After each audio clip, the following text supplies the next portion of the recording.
I learned more in 4 months than in 4 years. This is how working teaches you more and faster than school or college. My entire school career before college had been marked by doing well enough to get an A in almost every class, including APs. However, as classes became more and more abstract and the schedules became increasingly more complex with little tangible benefits, I started to question if I was even learning anything. Don't get me wrong, I did fine in my classes, but I didn't always seem to connect to the highly theoretical concepts. I decided to become a mechanical engineer to build real things that I could hold, see, and interact with. In my freshman year, I joined the Formula SAE team. This is a club which builds a race car from scratch and merges several multidisciplinary forms of engineering to accomplish this. A lot of engineering companies look highly on this club due to its hands-on nature, which is rare to get from college classes alone.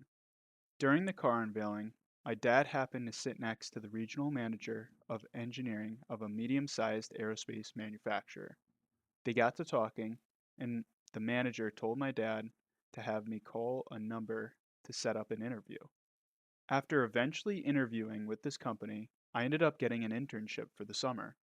While I recognize that I was incredibly lucky for this circumstance, I never would have been able to be lucky if I wasn't part of the team. Throughout my years in college, I spent the summers and some weekdays during the school semesters working at this company as an intern. During this time, I was exposed to concepts like Kaizen or lean manufacturing, which broadened into ideas like single piece flow, one touch operations, and 6S. While these ideas can be thought to be theoretical in nature, they weren't taught in the same way as school was. They were often learned through doing, making, and seeing. This experience and demonstrated ability to work during this semester, in addition to completing my classes, led to the opportunity to work on the senior design project sponsored by this company. The project was unlike anything I've done before, and honestly scared me a little at first. The idea was to make a machine capable of resizing the width of a variably thick and different material sheet metal coils with precision to 5 thousandths of an inch of the desired width. To achieve this and minimize other parameters such as burrs, discoloration, noise, and waviness, we decided on a laser-based system and a cassette-style overall feeder design. I worked on a team with three other members, and none of us knew anything about any of this. However, we worked, learned from the experts within the company, and iterated often. This project challenged me the most out of anything I've ever done before.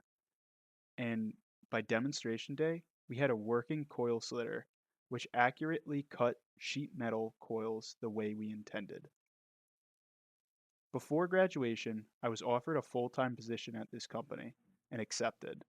I knew if the work I was doing was anything like the project and my internship, it was likely a place that would teach me far more than the places that have historically been known to make their junior engineering associates paper pushers.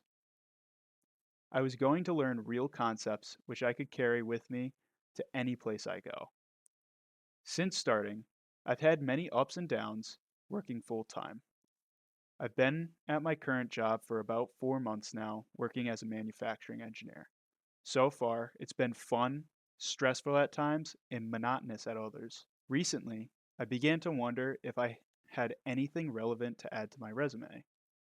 While I don't plan on leaving anytime soon, I believe it's important to record progress and think critically about ways you can improve while at work.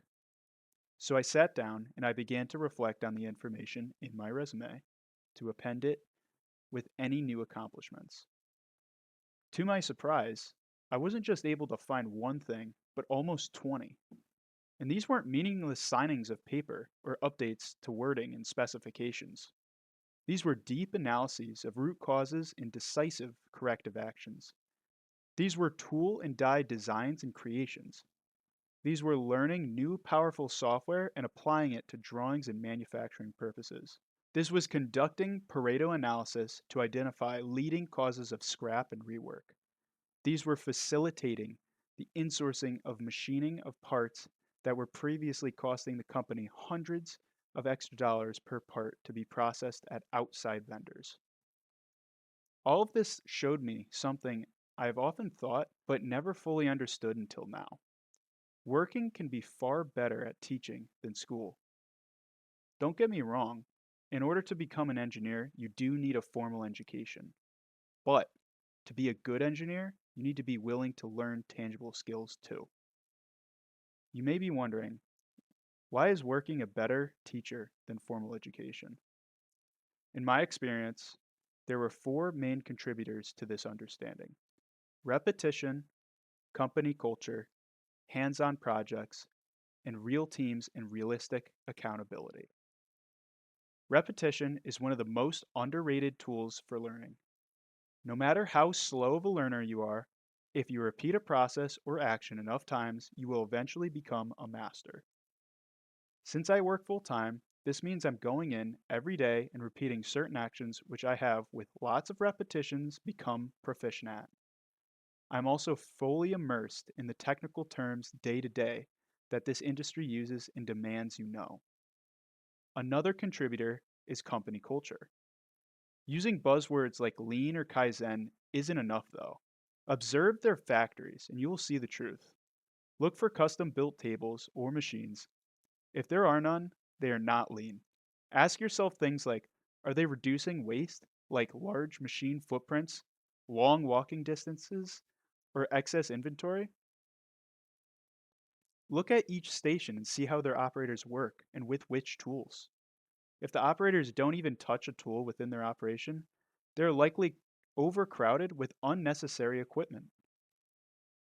The next catalyst of informal education is hands on projects. Like I mentioned before, I was able to learn as much as I did, as fast as I did, because I applied the principles first and then learned what worked and why. Tristorming is better than brainstorming every single time. So when you have an idea, build a prototype and test it out. You will learn far more from doing than thinking. The last reason why learning through your job is so invaluable is that it forces you to work in real teams that are invested in doing well. Throughout school, school projects often resulted in one person doing all the work. If that was you, I know your pain. I've always been that person.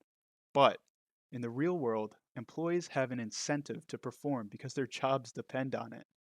If you aren't willing to make an effort, you won't last long at one of these companies. Therefore, in most situations, you will be able to work with the best of the best, and while you may not know the answer, ideas from others can spark innovation and true collaboration. This further emphasizes the iterative method, forcing you to fail faster to eventually uncover the winning innovation. Now that we've established what makes working so beneficial to your learning, let's address how to get there. Treat college as a vehicle to get to the next stage. Learn what's necessary, but use your time wisely. Make sure you're learning tangible skills. Many colleges still prioritize research and theory over application. So go out and join hands on clubs like Formula SAE or AIAA, or experiment with building your own projects, even if it's just using SolidWorks to make a replacement cap for your box fan that broke. In addition to this, don't wait for internship opportunities to come to you. Make sure you start looking for internship opportunities early on. Well, I was lucky enough to get an internship through connections at Formula SAE. I also took measures to go to every event possible and meet as many people as possible. If you cannot get messages back from standard applications, literally call or email or message people in positions to hire and ask them if they're in need of help in any way. Often, this little extra step will place you miles ahead of other students who just assume they will get an internship later on in their college career. The truth is, waiting is a losing game. Every second matters, and the end goal of college is to get a job, and at that, a good job that will continue to teach you long after your formal education is gone. If you implement these tactics, there's a great chance that you will have opportunities similar to mine and get the most out of your college experience. If you learned something new watching this, or you liked the video, please give it a thumbs up, leave a comment, and subscribe for more. Thanks for watching.